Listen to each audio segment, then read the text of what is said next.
Anda kembali di News Sore bersama saya Diandra Mukni. Pemirsa, sebuah ruang kelas di SMA N7 Mataram ambruk saat jam sekolah berlangsung.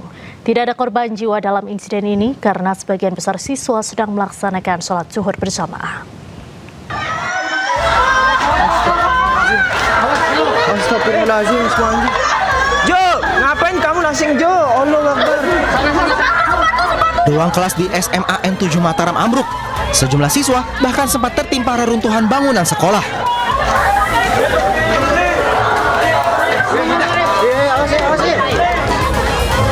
Lima siswa yang saat kejadian berada di dalam ruangan mengalami luka ringan dan langsung mendapat penanganan medis. Satu siswa sempat dirujuk ke rumah sakit untuk observasi. Sebelum kejadian, kondisi bangunan tidak menunjukkan tanda kerusakan. Jadi saat itu siswa sedang sholat zuhur berjamaah seperti biasa. Nah, yang ada di dalam kelas itu adalah siswa yang tidak melaksanakan. 5 siswa sebenarnya di sana, cuman yang satu sudah duluan keluar. Yang 4 ini alhamdulillah bisa keluar dengan selamat, tidak hanya lecet, cedera sedikit saja, dan sudah kami bawa langsung ke rumah sakit kota, ke puskesmas. Kebetulan lihat di belakang ini kan puskesmas, langsung ditangani dan pulang. Hanya satu masih yang perlu observasi, kami dirujuk ke rumah sakit kota. Pihak sekolah kini menutup sementara 3 ruangan yang berada dalam satu struktur bangunan dan akan melakukan pemeriksaan menyeluruh untuk memastikan keamanan bangunan sekolah. Dari Mataram, Nusa Tenggara Barat, Rian Fujiawan, iNews melaporkan. Ratusan guru honorer madrasah dari berbagai daerah menggeruduk gedung DPR MPR RI. Para guru menuntut status mereka dapat diangkat menjadi PPPK atau ASN melalui perubahan regulasi. Rabu siang, ratusan guru honorer madrasah dari berbagai daerah menggelar aksi demo di depan gedung parlemen DPR MPR RI.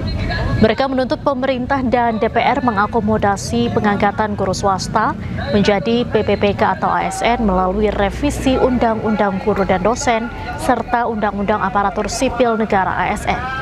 Massa juga meminta agar guru honorer madrasah swasta tidak dianaktirikan, serta mendesak pemerintah memberi perhatian lebih terhadap nasib mereka, termasuk soal kesejahteraan dan kepastian status kepegawaian. Arus lalu lintas di Jalan Gatot Subroto mengarah ke Selipi mengalami kemacetan karena jalan hanya dapat digunakan satu jalur. Tidak ada guru negeri, dulu adanya guru swasta. Ribuan pengemudi ojek online se-Jawa Timur kembali menggelar aksi unjuk rasa di Surabaya, Jawa Timur.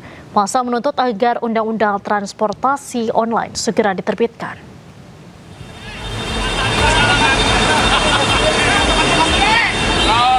Ribuan pengemudi ojek online se-Jawa Timur kembali turun ke jalan sambil berorasi dan membentangkan spanduk tuntutan massa. Aksi ini meneruskan aksi tahun lalu. Massa menuntut agar pemerintah segera menerbitkan Undang-Undang Transportasi Online karena sudah masuk dalam daftar program legislasi nasional Komisi 5 DPR RI dengan antrian nomor 36. Dari ini kita menuntut Undang-Undang Transportasi Online Indonesia harus terbit karena di prolegnas Komisi 5 sudah di antrian nomor 36. Kalau kita tidak dorong akan tidak menjadi prioritas. Itu tujuan kami. Karena apa? Regulasi lokal tidak berjalan dengan lancar karena tidak dipatuhi oleh aplikator. Maka kita bergerak untuk undang-undang yang lebih tinggi. Massa mendesak agar tuntutan regulasi segera disahkan dan mendesak pemerintah Jawa Timur memberikan rekomendasi agar perwakilan ojek online mendapat tempat untuk ikut merumuskan regulasi nasional. Dari Surabaya, Jawa Timur, Rahmat Ilyasan, iNews melaporkan. Pemirsa, Pengadilan Militer Jakarta Timur kembali menggelar sidang lanjutan kasus penyiraman air keras terhadap aktivis Kontras Andri Yunus. Auditor militer menghadirkan 2 dokter ahli untuk menjelaskan kondisi medis korban selama menjalani perawatan. Kedua dokter yang dihadirkan merupakan tim medis RSCM yang menangani langsung korban. Dokter menjelaskan kondisi luka yang dialami para terdakwa berbeda dengan luka yang dialami Andri Yunus.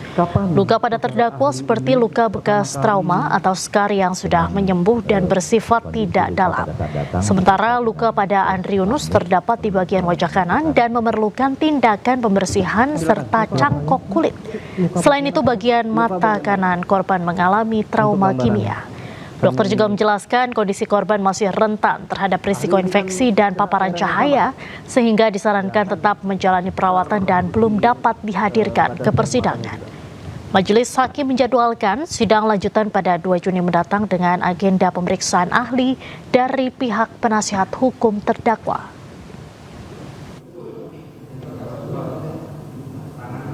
Ini tangannya. Sementara itu, Pengadilan Negeri Jakarta Selatan menggelar sidang pra-peradilan perdana terkait kasus penyiraman air keras aktivis Kontras Andri Yunus. Langkah hukum ini diambil usai korban menjadi sasaran aksi penyiraman air keras yang dilakukan oleh oknum TNI.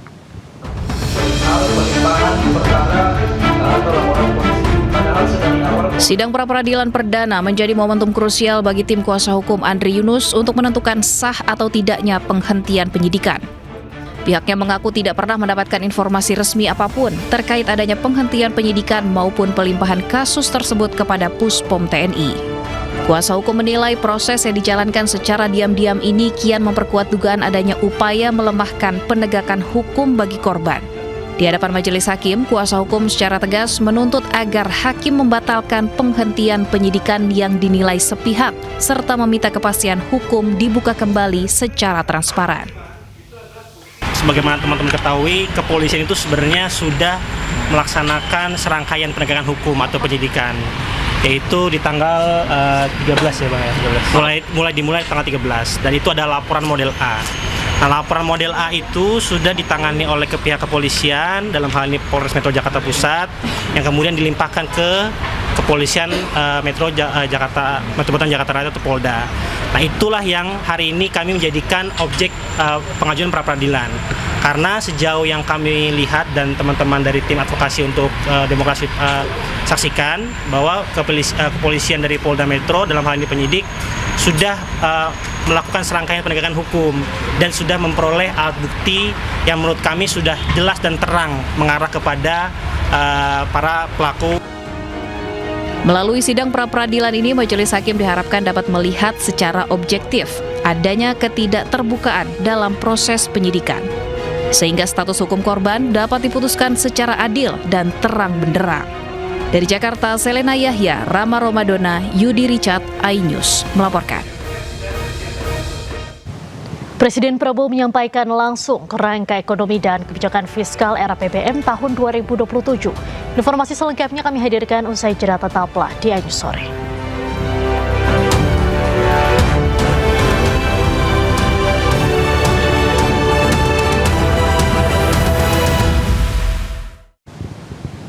Anda kembali di iNews Sore bersama saya Diandra Mukni. Pemirsa, Presiden Prabowo Subianto meminta masyarakat untuk tidak takut menghadapi kurs dolar yang naik dan krisis BBM. Prabowo meyakinkan Indonesia akan lebih baik karena sistem ekonomi Indonesia sudah berubah. Saya mengajak kita jujur kepada diri kita sendiri dan kepada rakyat kita. Ini mungkin menyakitkan bagi kita. Saya merasa setelah saya terima data-data ini beberapa minggu setelah saya jadi presiden, saya merasa seolah saya dipukul di ulu hati saya. Saudara-saudara sekalian, 7 tahun kali 5%, 35% ekonomi kita tumbuh. Tapi rakyat kita yang miskin tambah. Dari 46,1% naik jadi 4,9%. 8% naiknya. 3% naiknya lebih. Yang kelas menengah turun. Saudara-saudara, saya bertanya di hadapan majelis yang terhormat ini. Saya bertanya kepada semua partai politik, semua ormas. Saya bertanya kepada semua pakar-pakar dan semua guru besar, bagaimana bisa pertumbuhan 35% tapi kelas menengah menurun, kemiskinan meningkat? Saudara-saudara, jawaban harus ilmiah jawaban harus matematis, dan menurut saya jawabannya adalah bahwa kemungkinan besar, bukan kemungkinan, saya yakin sistem perekonomian yang kita jalankan berada pada trajektori yang tidak tepat. Mungkin perbedaan kita dengan negara-negara seperti Meksiko, seperti India, Filipina, dan lain sebagainya adalah perbedaan sistemik. Kita harus lihat fakta. Fakta kalau kita teruskan yang seperti ini, kalau kita teruskan sistem seperti ini untuk sekian tahun lagi, saya yakin bahwa tidak mungkin kita jadi bangsa yang makmur. Tidak mungkin kita jadi, tanpa kemakmuran kita tidak mungkin bisa menjaga kedaulatan kita. Bahwa kemungkinan besar kita akan menjadi bangsa yang lemah. Bangsa yang selalu takut. Takut kurs dolar, takut BBM gak cukup, takut ini, takut itu. Bangsa yang takut, bangsa yang elitnya takut. Padahal kita diberi karunia yang luar biasa oleh Maha Kuasa. Fakta juga telah menunjukkan bahwa telah terjadi mengalir keluarnya kekayaan kita sejak lama, bahkan sejak Orde Baru.